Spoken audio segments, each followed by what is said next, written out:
Israeli Prime Minister Benjamin Netanyahu met with U.S. President Joe Biden on Thursday.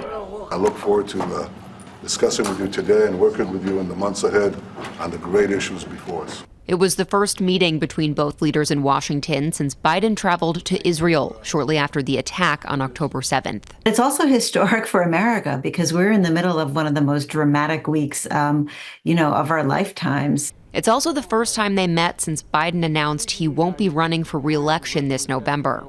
That made Netanyahu's second meeting with U.S. Vice President Kamala Harris, the only frontrunner to replace the president on the Democratic ticket, just as critical.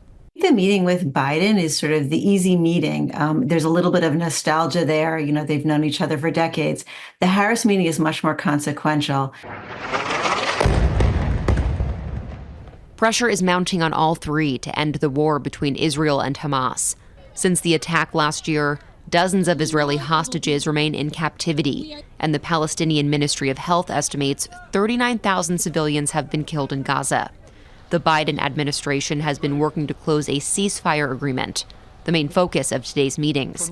It remains unclear if and when that may happen. Prime Minister Netanyahu has gone by the nickname Mr. Security, but ever since October 7th, Israelis have been saying he's putting his political security ahead of Israel's security.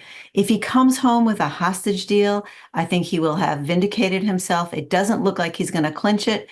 As the war rages on, countless protests continue around the world, affecting both Biden and Netanyahu in their home countries.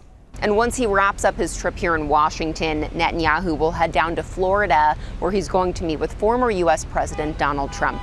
Donna? Bianca Facchinei in Washington. Thanks.